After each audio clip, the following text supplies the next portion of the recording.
సమయానికి ముందే వస్తారు. వాళ్ళు భక్తులు కాదా? రాత్రి అడిగానండి, ఏడకి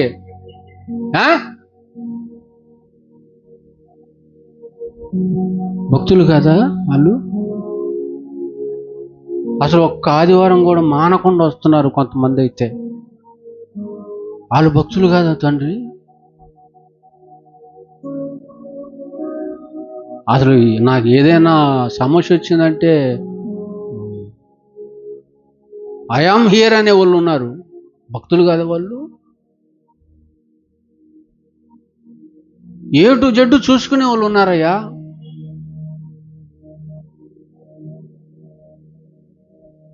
అసలు నేనంటే భలే భయం, అసలు వణుకు దడా. నువ్వు అనుకుంటున్నావా?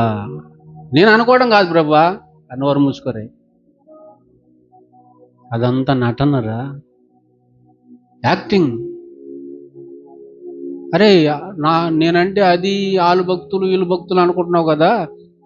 నీకు వారంలో ఒక్కసారైనా ఫోన్ చేసి ఎలా ఉన్నావు, తిన్నావా లేదని అడిగే వాళ్ళు ఎవరున్నారు చెప్పురా అన్నట్టు. వాళ్ళైతే ఎవరు లేరు ప్రభు. అంటే కొడుకులు ఎవరిని నిర్లక్ష్యం చేస్తున్నారు? ఆత్మీయ తండ్రినిరా. మిమ్మల్ని ఆత్మీయంగా వాక్యం ద్వారా కన్నోడిని నన్ను నిర్లక్ష్యం చేస్తున్నారు.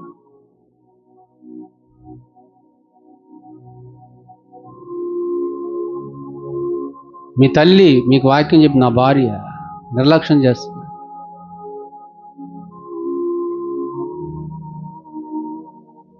తండ్రి పాటలు భలే పాడతారు తండ్రి. ఈ మధ్య టీవీ కూడా కొనుక్కొచ్చి పెట్టారు, అన్ని వీడియో ట్రాకులే. పాటలు బ్రహ్మాండం పాడతారు, ప్రార్థన చేస్తారు, బలారాధన కార్యక్రమంలో పొందుతారు. అసలు మీ పరిచర్య అంటే చాలా ఆసక్తి, అన్నిటికీ ముందుంటారు. అసలు మీటింగ్స్ అప్పుడు పోస్టర్లు వేస్తారు తండ్రి, నీకు తెలుసో లేదు, అసలు చూసేవలేదే కానీ నువ్వు. అర్ధరాత్రి కూడా ఆడపిల్లలు వేస్తారు తండ్రి. అటువంటి భక్తులు ఉన్నారు నా చర్చిలో. దేవుని పని అంటే ఎంత భయం, ఎంత శ్రద్ధో, ప్రాణం ఇస్తారు. దేవుని పని ఎక్కడ పాడవుతుందో అని, ఎక్కడ డ్యామేజ్ అవుతుందో, ఎక్కడ ఆగిపోతుందో అన్న భయంతో ఉంటారు తండ్రి. చర్చకొచ్చి పిల్లలు నేనంటే ఆయన ఏమన్నాడు తెలుసా?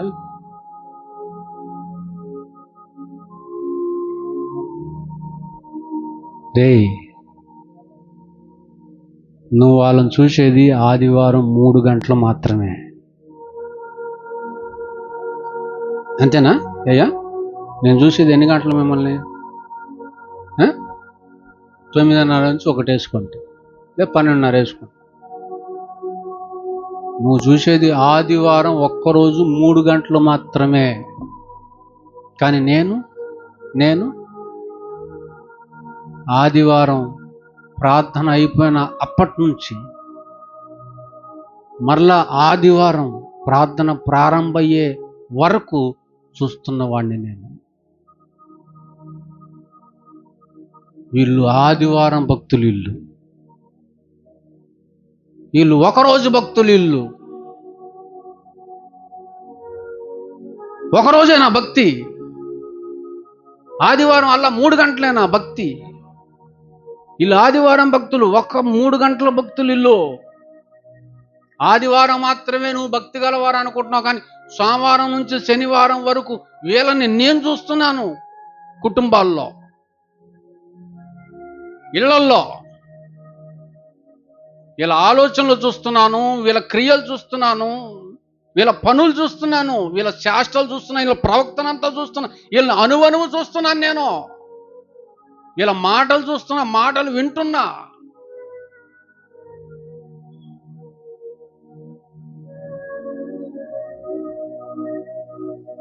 పరీక్షిస్తున్నాను వీళ్ళని.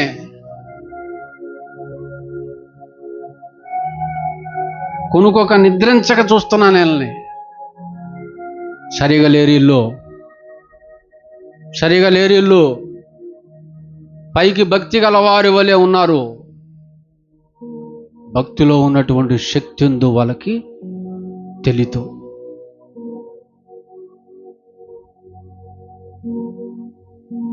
ముసుగు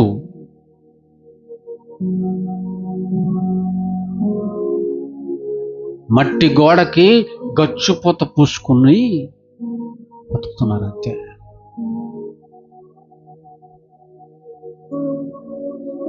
కనుక నువ్వు పైవేషాన్ని చూస్తావు, నేను అంతరంగమును చూస్తాను.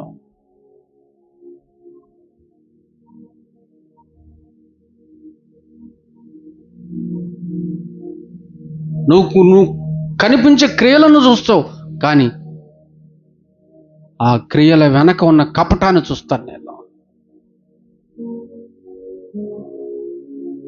నువ్వు కోరుకునేది వేరు, కానీ నేను కోరేది అంతరంగములు సత్యం. అంతరంగములు సత్యమును కోరువాడను నేను.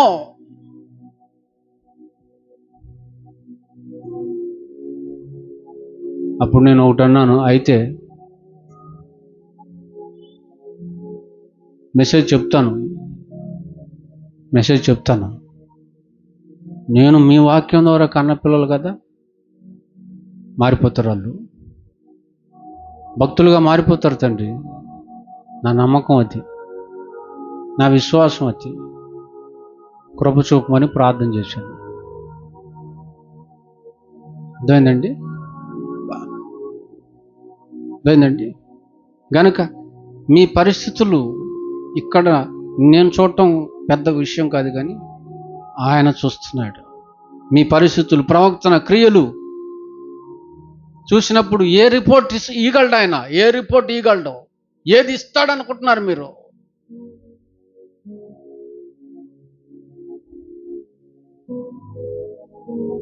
సమాజం అంతటిని ఇదిగో కుటుంబం అంటే ఇలా ఉండాలని చూపగలడా? అలా చూపే విధంగా మీ కుటుంబం ఉందా? ఇది కుటుంబం అంటే ఇలా ఉండాలి, కుటుంబం అంటే అని ఆయన చూపగల ఫ్యామిలీగా మీ కుటుంబం ఉందా? మీ ఫ్యామిలీ ఉందా? ఆలోచించవలసినటువంటి విషయం ప్రియులారా. అలా ఉన్నారా? లేదా భూమి మీద దేవుని చిత్తం కానిది, దేవుని చిత్తం నెరవేర్చని కుటుంబంగా, అంటే ఒకరిని ఒకరు నిర్లక్ష్యం చేసుకునే వారిగా, లెక్కలేనితనంగా ఉండేవారిగా, ఒకరికొకరు విరోధులుగా మారిపోయారా? అలా ఎన్నటికీ కాకూడదు అనే ఈ వాక్యాన్ని మన ముందు పెట్టాడు ప్రియులారా, మన ముందు పెట్టాడు. కానీ ఈరోజు 100కి 50 వేద్దామా? 150 వేద్దామా? 90. 100కి 90 కుటుంబాలు ఎలా ఉన్నాయండి? ఆ కుటుంబాలు ఉన్నవారు ఎలా ఉన్నారు? సమస్యలతో ఉన్నారు, గొడవలతో ఉన్నారు. గొడవలు, చిన్నదానికి గొడవే, పెద్దదానికి గొడవే. చిన్న గొడవని పెద్ద గొడవలుగా సృష్టించేసుకుంటారు అంతే. భూకంపాలు, సునామీలు సృష్టించేసుకుంటారు.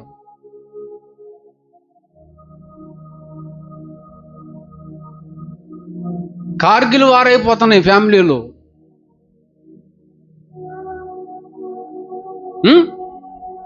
గొడవలు, ఒకరంటే ఒకరికి పడనటువంటి పరిస్థితిలో ఉన్నాయి కుటుంబాలన్నీ. కారణం ఏంటి చెప్తానండి. కారణం ఏమి లేదు. ఏమండి, పచ్చగా ఉన్నటువంటి జంటల్ని, పచ్చగా ఉన్నటువంటి కుటుంబాలని సర్వనాశనం చేయాలి అని కొంతమంది కంకణం కట్టుకుంటారు. వారవలేని వాళ్ళు ఉంటారు, వారవలేని తనం కలిగిన వాళ్ళు ఉంటారు. వీళ్ళు ఎక్కడ ఉంటారు? మన కుటుంబాలకు చుట్టే ఉంటారు, మన కుటుంబాలకు చుట్టే ఉంటారు.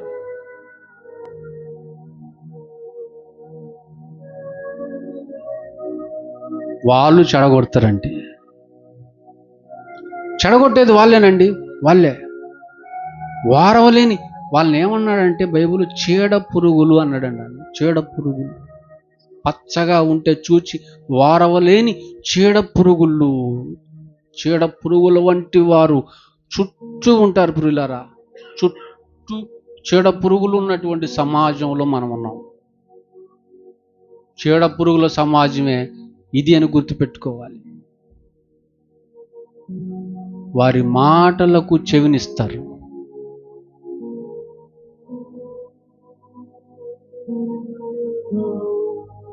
వారి మాటలకు చెవినిస్తారు. కొండగత్తెలు, కొండగాండ్లు, చాడీళ్ళు, లేనిపోని అభ్యంతరాలు, లేనిపోని ఆశలు, మార్గం తప్పించే పనులు, దేవుళ్ళలో నుంచి దూరంగా తీసుకుపోయే చేష్టలు, పనులు, మాటలు, చెప్పుడు మాటలు, అవి చాలా రుచిగా ఉంటాయని ఉంది బైబిల్లో. వాటికి చెవినిస్తారండి. చెవిని ఇచ్చిందే కాక వాళ్ళని వెంబడిస్తారు కూడా. వాళ్ళని అనుసరిస్తారు, వాళ్ళని ఫాలో చేస్తారు.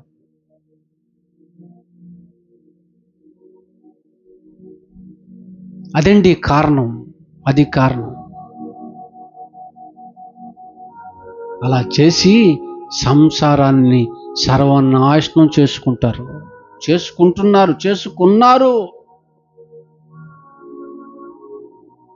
దేవుడు ఎన్నో చెప్పాడండి. అసలు వాళ్ళ కోసం ఒక అధ్యాయమే ఉంచాడు. ఆయన ఒక అధ్యాయమే రాసి పెట్టాడు.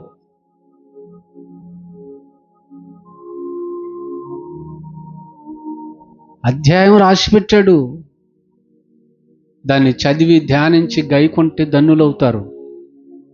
అధ్యాయాన్ని రాసిపెట్టిన అజ్ఞానులుగా బతుకుతున్నారు. అదే కీర్తనల గ్రంథం మొదటి అధ్యాయం కీర్తనల గ్రంథం 1 నుండి 3 వరకు చదవండి. 1 నుండి 3 వరకు. ఏమ్మా, చెప్పాడా లేదా? అయ్యలారా, చెప్పాడా లేదా? దుష్టులు, పనికి మాలిన ఆలోచనలు చెప్పే వాళ్ళందరూ ఎవరు? దుష్టుల ఆలోచన చెప్పున మీరు నడవద్దు. అసలు పాపుల మార్గానే వాళ్ళు పాపులని తెలుసు కదా. ఆజ్ఞను అతిక్రమించు ప్రతి వాడెవడు పాపి. దేవుని మాటను వినని ప్రతి ఒక్కడు పాపే. దేవుని మాటను వినని ప్రతి ఒక్కరూ పాపులే. వాళ్ళు దేవుని మాటల ప్రకారంగా బ్రతకని వాళ్ళందరూ పాపులే. వాళ్ళ మార్గానను వెళ్ళకు, వాళ్ళ మార్గానను నిలవకు. అపహాసకులు. జోక్గా ఉంటుంది దేవుని మాట. ఎట్టుంటుంది వాళ్ళకి? కామెడీగా ఉంటుంది, సిల్లీగా ఉంటుంది. దేవుని యొక్క శక్తిని, దేవుని యొక్క మాటలో ఉన్నటువంటి పవర్ని తక్కువ చేసేసి మాట్లాడుతుంటారు అపహాసకులు. ఎదుటోడిని ఎదవం చేయటానికి ఈడేందో తెలివైన వాడు, జ్ఞానాన్ని నిరూపించుకోవడానికి ప్రయత్నం చేసేవాడే అపహాసకుడు. వాళ్ళు కూర్చుండు చోట నువ్వు వదినా అనుకుంటూ పోకు. బ్రో అనుకుంటూ పోకు. బ్రోనా ఎక్కడో వినపడుతుంది నాకు ఆ మాట, బ్రో అన్న మాట. ఈసారి గనక బ్రో అన్న మాట ఎవడి నోట వచ్చినా వాడి నాలుగు కోసేస్తా.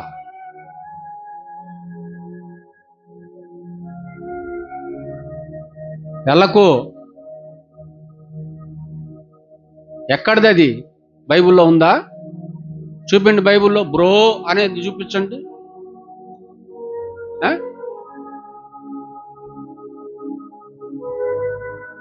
లోకాన్ని సంఘంలోకి తేకండి. లోక ఆచారాలని, లోక సిద్ధాంతాలని. మీకు ఆ పిచ్చి ఉంటే చావండి అందులో బడి, కానీ దేవుని కోసం బతికే వాళ్ళని చంపకండి. మీరు రుద్దుకోండి, పూసుకోండి, మంచోళ్ళకి పూయకండి, పొలం కండి.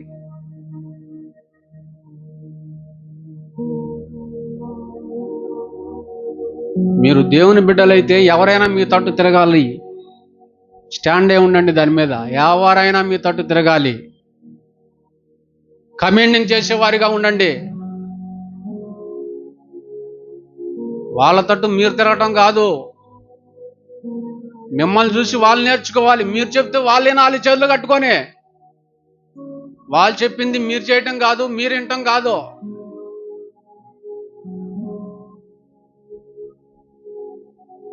ట్రూ క్రిస్టియన్ తల వంచడు. ఎవరికి దేనికి. ఆత్మీయ తండ్రి జయశాలి. ఆయన ఆత్మీయ పిల్లల్లాగా ఉండండి. దాన్ని పిల్లలారా, గనక దుష్టుల ఆలోచన చెప్పున నడవకండి, పాపుల మార్గాన నిలవకండి, అపహాసకులు కూర్చుండు చోట కూర్చుండకండి. చేయాల్సింది ఏంది? యెహోవా ధర్మశాస్త్రం నందు ఆనందించండి. ఆనందంగా పట్టుకోండి బైబిల్నే, సంతోషంగా పట్టుకోండి బైబిల్నే.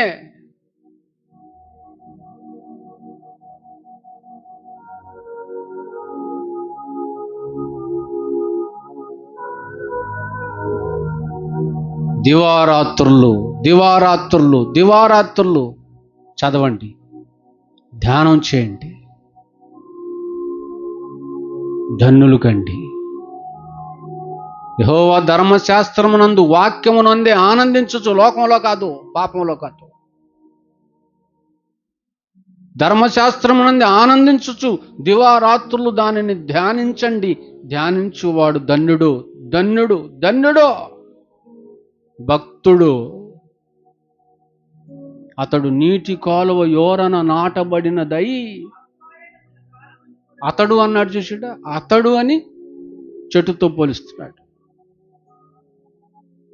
నీటి కాలువ యోరన నాటబడిన చెట్టు ఎలా ఉంటుంది? ఫలమిచ్చు వృక్షం. నీటి కాలువ యోరన నాటబడినదై ఆకు వాడక ఆకు వాడదా? సమృద్ధిగా జలం అందుతుంటే ఎందుకు వాడిద్ది ఆకు? సమృద్ధిగా దేవుని వాక్యం నీకు అందుతా ఉంటే, సమృద్ధిగా దేవుని వాక్యంలో నువ్వు ఉంటే నువ్వు వాడిపోవు. ఆకు వాడక తన కాలమందు దేవుడు వెతకటానికి వస్తాడు కదా. ఫలములనిచ్చు చెట్టు వలె, ఫలమిచ్చు చెట్టు వలె ఉండాలి భక్తుడు. నీటి కాలువ యోరన నాటబడిన వారే భక్తులు. వాళ్ళు దుష్టుల ఆలోచన చెప్పున నడవరు, పాపుల మార్గాన నిలవరు, అపహాసకులు కూర్చుండు చోట కూర్చోరు, దేవుని ధర్మశాస్త్రం నందు ఆనందిస్తారు, దివారాత్రులు దానిని ధ్యానించి ధన్యులవుతారు. వారు నీటి కాలువ యోరన నాటబడినదై ఆకువాడక తన కాలమందు ఫలమిచ్చు చెట్టు వలె కుటుంబాల్లో ఉంటారు.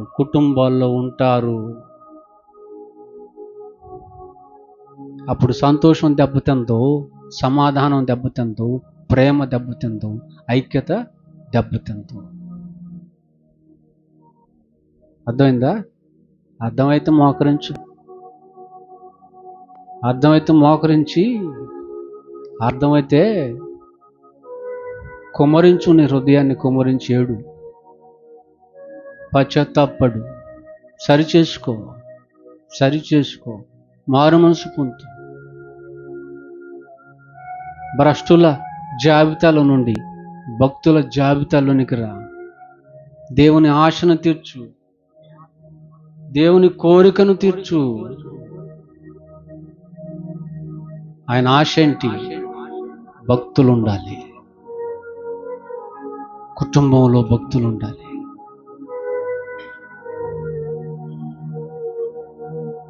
నిజమైన భక్తి,